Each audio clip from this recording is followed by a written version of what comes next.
Hello everyone, welcome back to our YouTube channel Triomotive. My name is Pankaj और आज हम लेके आए हैं महा रिवीजन सीरीज में इलेक्ट्रोकेमिस्ट्री के मोस्ट इंपॉर्टेंट क्वेश्चन जिन्हें बोर्ड के अंदर बार बार पूछा गया है। तो आपने इलेक्ट्रोकेमिस्ट्री का कोर कॉन्सेप्ट कर लिया है, तो आज हम आपको करना सिखाएंगे कि क्वेश्चन कैसे आते हैं और क्वेश्चन करते कैसे हैं, कैसी कैलकुलेशन करनी है, कैसे लॉग वाले क्वेश्चन सॉल्व करने हैं। ठीक है, तो ये सब हम आपको बताने वाले हैं। मैं आशा करता हूं आपकी बोर्ड की प्रिपरेशन अच्छी चल रही होगी और हमारी महा रिवीजन सीरीज के थ्रू आप और अच्छा स्कोर कर रहे होंगे। ठीक है, तो चलिए मैं स्टार्ट करता हूं। मैं वन बाय वन क्वेश्चन आपको बताऊंगा, आपकी स्क्रीन पे दिखेगा वो क्वेश्चन एंड फिर हम सॉल्व करेंगे। ठीक है, तो आओ स्टार्ट करते हैं। पहला क्वेश्चन हम आपके लिए लेके आए हैं, calculate the potential of hydrogen electrode in contact with a solution whose pH is 10।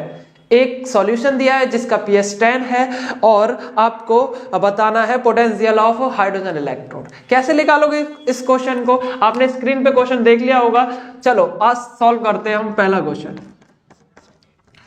तो पीएच आपको दे रखा है 10। ठीक, हाइड्रोजन इलेक्ट्रोड का पीएच आपको दे रखा है 10 जिस सॉल्यूशन में डिप है।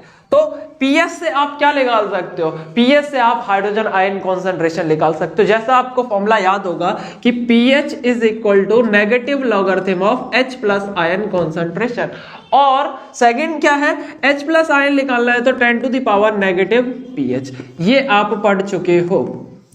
ठीक है, ये आपको पता होगा। तो अगर आपको H प्लस की कॉन्सेंट्रेशन निकालनी है तो वो होगी 10 to the power negative of pH. ये आपका आ गया H प्लस आयन का कॉन्सेंट्रेशन। नेक्स्ट आपको पोटेंशियल निकालना है, तो इलेक्ट्रॉन पोटेंशियल का फॉर्मूला आप नस्ट इक्वेशन से कर सकते हो। हमारी पिछली वीडियो में इलेक्ट्रोकेमिस्ट्री में हमने नस्ट इक्वेशन पढ़ी थी, तो उस फॉर्मूले का इस्तेमाल करेंगे बाय नस्ट इक्वेशन।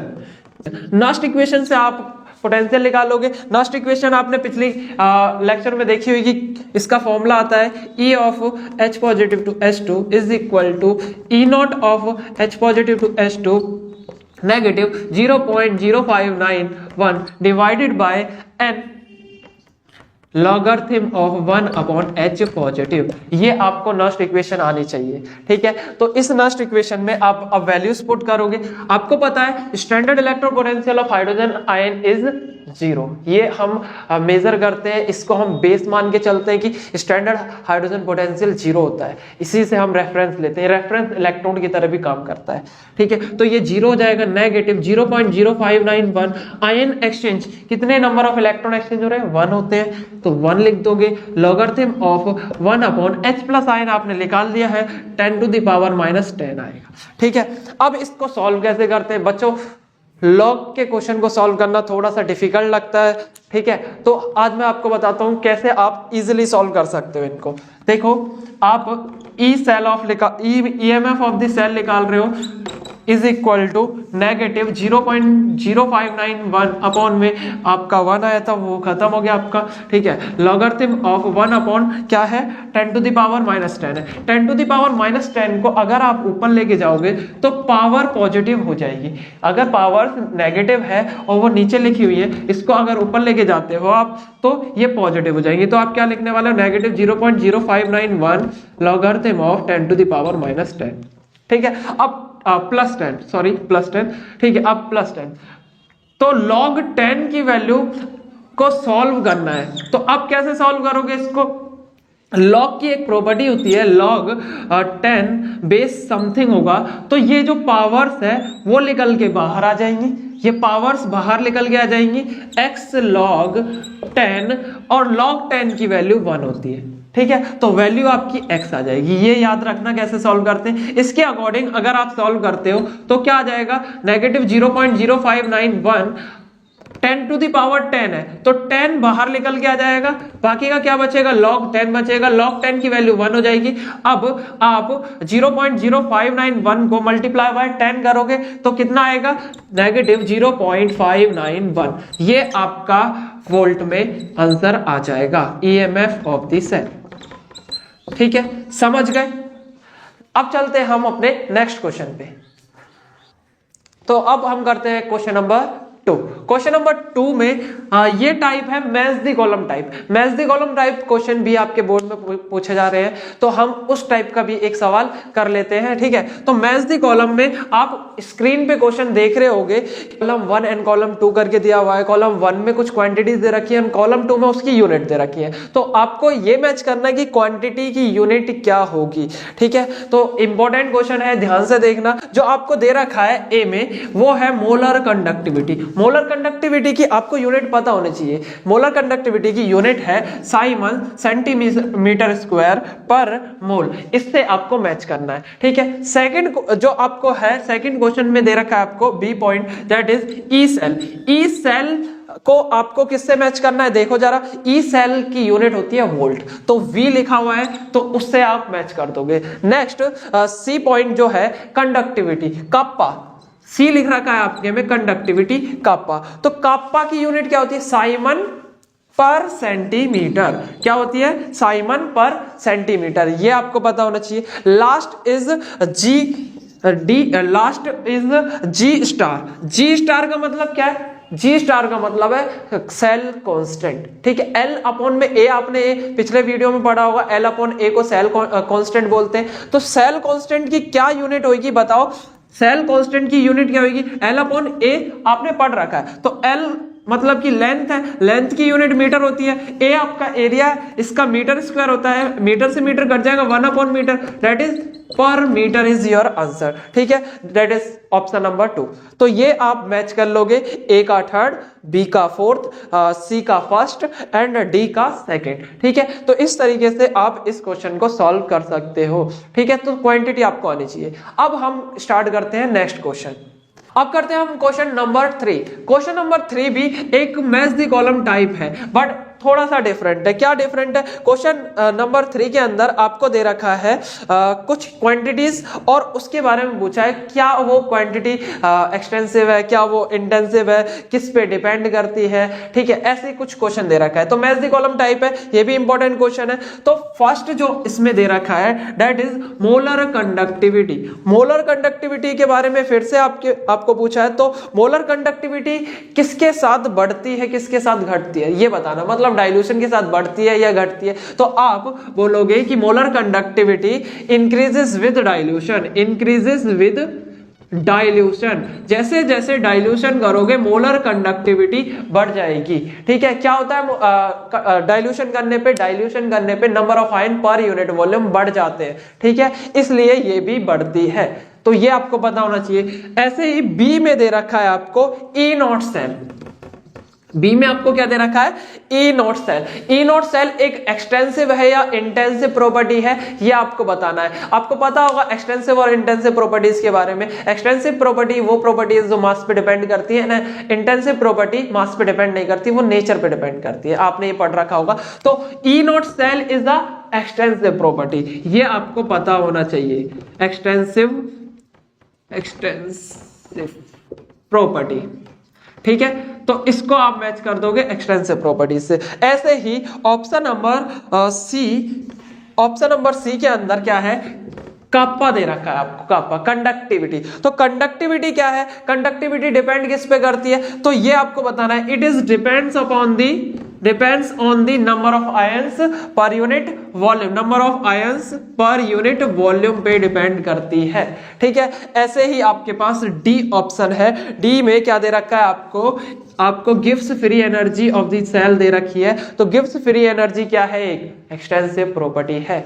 ठीक है, it is the extensive property. याद रखना, ये क्वेश्चन बोर्ड में तो आया है, साथ ही साथ ये एंट्रेंस एग्जाम में भी आ रखा है। जो आपके मेडिकल एग्जाम होते हैं, जेई मेंस, नीट होते हैं, उसके अंदर भी ये क्वेश्चन पूछा गया है। तो ये बहुत इंपॉर्टेंट क्वेश्चन है। तो चलिए हम क्वेश्चन नंबर 4 पे चलते हैं। तो आइए हम क्वेश्चन नंबर 4 करते हैं। क्वेश्चन नंबर 4 फैराडेस लॉ पे सवाल है। मतलब फैराडेस लॉ आपने पढ़ रखा है कि कितना मास डिपॉजिट होगा, कितना चार्ज आप फ्लो करवाते हो उस पे। ठीक है, तो क्वेश्चन आपकी स्क्रीन पे दिख रहा होगा, मैं आपके लिए पढ़ देता हूं क्वेश्चन कि how much charge is required for the following reductions. Reductions के लिए कितना चार्ज आपको रिक्वायर्ड होगा। जैसे पहला सवाल है आप पे 1 mole of aluminium 3+2 aluminium, 1 mole of aluminium 3+, aluminium 3+ से एल्यूमिनियम का रिडक्शन करने के लिए कितना चार्ज फ्लो करना पड़ेगा। आपको दिख रहा होगा इसमें +3 से इसमें 0 में जा रहा है, तो कितने इलेक्ट्रॉन इसने गेन करे होंगे, इसने 3 इलेक्ट्रॉन गेन कर लिए होंगे जब ही ये एल्यूमिनियम में गया होगा रिडक्शन के लिए। ठीक है, तो 3 इलेक्ट्रॉन लिए। तो इस वाले सवाल में, फैराडेस लॉ के सवाल में ये याद रखना कि जितने भी इलेक्ट्रॉन ये गेन करते हैं ना, यहाँ पे जितने भी इलेक्ट्रॉन लेके होते हैं उतने फैराडे चार्ज लगता है, याद रखना। ठीक है, तो यहाँ पे 3 इलेक्ट्रॉन्स आए, इसका मतलब 3 फैराडेस चार्ज लगेगा आंसर। और अगर आपको कूलम में से कन्वर्ट करना है तो 1 फैराडेस की वैल्यू आपको पता है 96500 कूलम होती है, तो इसे उसमें भी कन्वर्ट किया जा सकता है। ऐसे ही क्वेश्चन नंबर 2, ये तो आपका फर्स्ट था, एंड क्वेश्चन नंबर 2 इसमें क्या पूछा गया, 1 मोल ऑफ कॉपर 2+ से कॉपर में जाने के लिए कितना चार्ज चाहिए बताओ। तो आप क्या बोलोगे कि कॉपर 2+ से कॉपर में जाना है, आपको कॉपर 2+ से कॉपर में जाना है। बताओ कितने इलेक्ट्रॉन दिख रहे हैं, 2+ चार्ज को हटवाना है तो 2 इलेक्ट्रॉन गेन कर लो आप। ठीक है, 2 इलेक्ट्रॉन गेन करोगे तो कॉपर में आ जाएगा। इसका मतलब इसमें 2 इलेक्ट्रॉन गेन करे 2 फैराडे ऑफ चार्ज लगा होगा। इसको आप कन्वर्ट कर सकते हो किसके अंदर, कॉलम के अंदर। ठीक है, तो ये एक इजी टाइप के सवाल आते हैं जिन्हें आप इजीली बोर्ड के अंदर कर सकते हो। कई बच्चे ये सवाल छोड़ के आते हैं क्योंकि उन्हें पता ही नहीं होता कि करना क्या है, उसमें डिफरेंट फॉर्मूले लगाते पर उनका आंसर नहीं आता। तो आप इस तरीके से इजीली सवाल कर सकते हो, नंबर ऑफ इलेक्ट्रॉन आपको पता चल जाए बस उतने फैराडे चार्ज। ठीक है, तो अब हम करते हैं क्वेश्चन नंबर 5। तो नेक्स्ट क्वेश्चन हम करते हैं क्वेश्चन नंबर 5। क्वेश्चन नंबर 5 आपकी स्क्रीन पर आ रहा होगा, एक बार देखिए। इसमें दे रखा है द मोलर कंडक्टिविटी ऑफ 0.025 मोल पर litre methanoic acid is 46.1 Simon centimetre square per मोल। ठीक है, मोलर कंडक्टिविटी दे रखी है आपको। Calculate its degree of dissociation. पहला क्या कैलकुलेट करना है, calculate degree of dissociation and dissociation constant and dissociation constant. दो चीज कैलकुलेट करनी है, degree of dissociation and dissociation constant. Given क्या है आपको, गिवन है limiting molar conductivity of H+ ion is 349.6 siemens centimetre square per mole and molar conductivity of HCO negative ion is 54.6 siemens centimetre square per mole. देखिए क्या दिया है आपको, given है आपके पास, गिवन क्या है, molar conductivity of H+ ion दे रखा है आपको कितना, 349.6 siemens centimetre square per mole. And next आपको क्या दे रखा है, HCOO नेगेटिव का कितना दे रखा है, 54.6 सेंटीमीटर स्क्वायर पर मोल। ठीक है, साइमन सेंटीमीटर स्क्वायर पर मोल वही आपकी यूनिट रहने वाली है। तो ये आपको दे रखा है, आपको चाहिए degree of dissociation and dissociation constant. तो आप इसमें वीक इलेक्ट्रोलाइट क्या देखते हो, जितने भी ऑर्गेनिक एसिड है वो सभी क्या है, वीक इलेक्ट्रोलाइट होते हैं। आपको पता है ऑर्गेनिक एसिड क्या है, मिथेनोइक एसिड। क्या दे रखा है, मिथेनोइक एसिड, मिथेनोइक एसिड। तो मेथेनोइक एसिड के लिए आपको क्या निकालना है, पहले molar conductivity at infinite dilution निकालना है। ठीक है, या फिर आप बोल सकते हो molar conductivity at infinite dilution for a weak electrolyte is equal to the sum of their individual ions की मोलर कंडक्टिविटी। ठीक है, ये कोलरास लॉ में मैंने आपको पढ़ाया था, पिछले वीडियो में आपने देखा होगा, नहीं देखा तो आप जाके एक बार देखिए। इलेक्ट्रोकेमिस्ट्री की जो वीडियो है 11 मिनट्स में हमने पूरे कोर कॉन्सेप्ट को कंप्लीट किया था। ठीक है, तो molar conductivity at infinite dilution for a weak electrolyte is कितना आएगा, देखो molar conductivity of H+ ion plus molar conductivity of HCO negative ion. ठीक है, इस तरीके से आप इसकी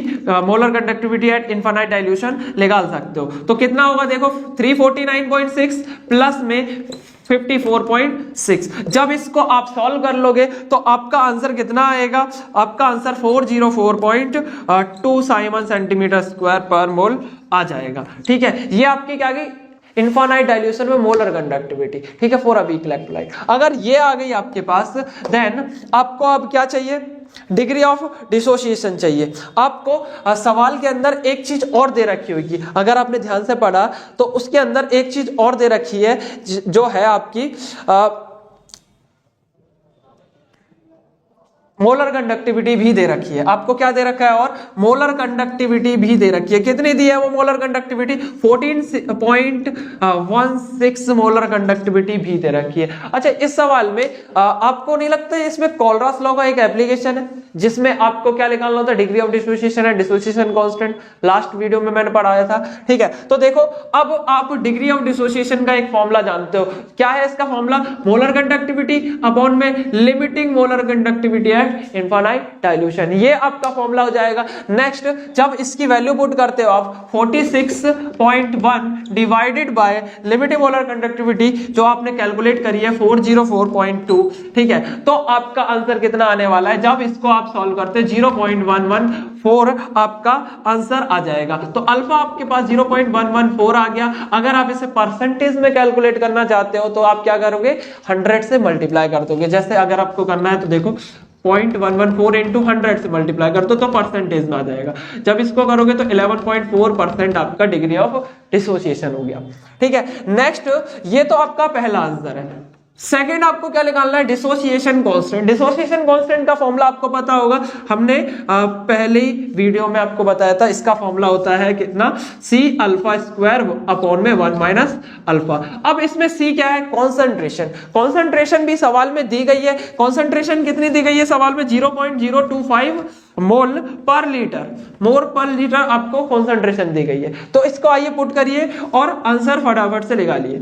0.025 मल्टीप्लाई बाय अल्फा का स्क्वायर। अल्फा कितना है आपके पास? 0.114 डिवाइडेड बाय 1 माइनस 0.114। अब इसको आप कैलकुलेट करिए, इसको आप कैलकुलेट कीजिए और आंसर निकालिए, ठीक है। आप हमें आंसर करके बताओगे, कमेंट करके बताइए इसका आंसर कितना आने वाला है।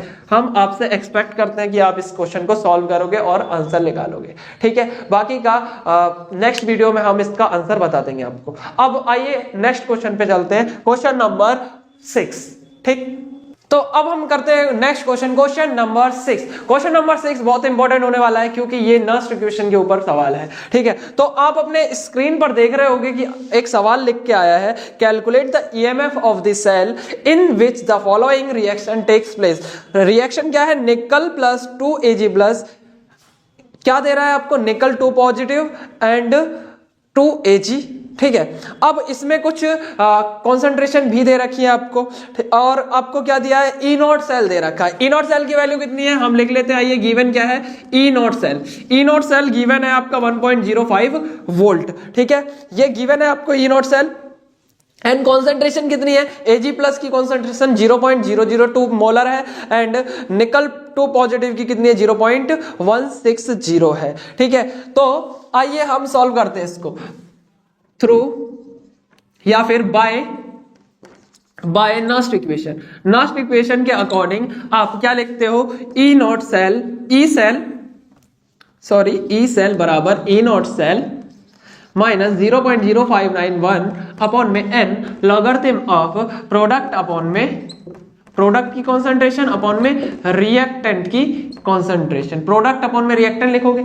आपको जो इक्वेशन दी है उसमें देखो प्रोडक्ट कौन है और रिएक्टेंट कौन है, तो उसमें आपको दिख रहा होगा कि निकल 2 positive is the product and Ag plus is a reactant. और आयंस का कितना एक्सचेंज हो रहा है? देखो Ag प्लस में 2 आयंस है एंड निकल 2 पॉजिटिव में 2 आयंस है, ठीक है।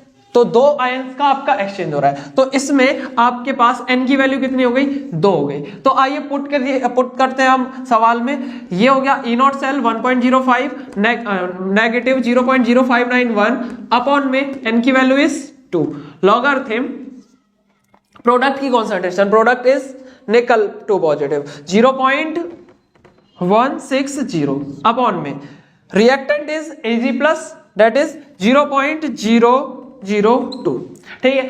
अब मोस्ट कॉम्प्लेक्स क्या चीज है इसके अंदर? मोस्ट कॉम्प्लेक्स चीज है ये लॉग को सॉल्व करना। बच्चे इससे घबरा जाते हैं और सॉल्व नहीं करते बोर्ड के अंदर। तो आओ मैं एक इजी तरीका बताता हूं आपको इसको सॉल्व करने के लिए। अलग से देखते हैं इसको।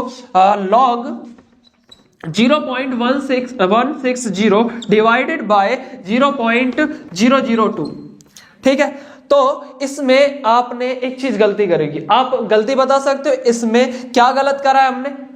इसमें स्टोइशियोमेट्री हमने नहीं लगाई। याद करो, जब भी हम प्रोडक्ट अपॉन में रिएक्टेंट की कॉन्सेंट्रेशन रखते हैं तो उसमें स्टोइशियोमेट्री देखते हैं। तो स्टोइशियोमेट्री क्या है, एजी की स्टोइशियोमेट्री 2 है, एजी की स्टोइशियोमेट्री 2 है, तो आपको एजी के ऊपर 2 पावर लगानी पड़ेगी। बोर्ड में याद रखना, ये छोटी छोटी सिली मिस्टेक से आपके नंबर कट सकते हैं। तो जैसे मैंने गलती करी, आप गलती नहीं करोगे। एजी की स्टोइशियोमेट्री 2 दे रखी है, एजी पॉजिटिव की, तो ये स्टोइशियोमेट्री पावर में चली जाती है, तो ये याद रखोगे आप, मोस्ट इंपॉर्टेंट चीज है। ठीक है, तो मेरी गलतियों से आप सीख लीजिए, बोर्ड में गलती मत करना। ठीक, तो अब ये हमने 2 बार लिख दिया क्योंकि स्क्वायर था हमारे पास। अब आपको क्या करना है, ये पॉइंट्स हटाने, 1 2 3 ये पॉइंट्स हटाया, ऊपर पॉइंट्स लग जाएंगे, ये वाले पॉइंट्स को आगे लेके जाओ और ये भी ऊपर आपके पॉइंट चले जाएंगे। ठीक है, अब नेक्स्ट क्या करना है, 16 वाले पॉइंट्स को आप हटाइए और ये नीचे चले जाएंगे आपके 2 zeros। तो लॉग कितना हुआ, 16 multiply by 3 zeros and 3 zeros divided by कितना है, 2 इंटू 2 इंटू 2 zeros। देखो कितना इजी हो गया, ये कॉम्प्लेक्स था एक, उसमें आपने इतना इजी कर दिया। अब जीरोस को आप हटा दो और 2 से 16 को कट करिए, 2 8 जा 16 एंड 2 से 8 को कट करिए, 2 4 जा 8। कितना बचा ये, 4 into 1 2 3 4, 4 into 10 to the power 4। देखो लॉग जो आप सॉल्व कर रहे थे, लॉग वो कितना इजी हो गया, अब लॉग कितना इजी हो गया आपका। अब इसको आप कैसे लिखोगे, 1.05 माइनस 0.0591 अपॉन में 2 log 4 into 10 to the power 4। अब वही आपको फिर से करना है, क्या करोगे आप, इस लॉग को सॉल्व करोगे। देखो a इंटू बी, एक फॉर्मूला है लॉग का, लॉग a इंटू बी, ये क्या होता है, log a minus log b। क्या होता है, log a minus log b, mathematical formula है, आप बस जस्ट देख लो कि कैसे सॉल्व करते हैं। तो log a minus log b कैसे करोगे आप, log 4 minus log 10 to the power 4। इतना आपको सॉल्व करना है। अब नेक्स्ट क्या है आपके पास, आपने इतना कर लिया, इतना करने के बाद log 4 minus log 10 to the power 4। log 4 की वैल्यू आप याद रखोगे 0.6 होती है, log 4 की वैल्यू, log 4 की वैल्यू कितनी होती है, 0.6 होती है, माइनस आप log 10 टू द पावर 4 को कैसे करोगे, ये पावर्स आगे आ जाएंगी एंड log 10 की वैल्यू कितनी होगी, 4 इंटू log 10, log 10 1 हो जाएगा। तो आपका क्या आ जाएगा, यहाँ पे आप लिखोगे 1.05 माइनस 0.0591 अपॉन में 2, log 4 की वैल्यू 0.6 होती है, minus 4 into log 1, log 10 is equal to 1 हो जाएगा।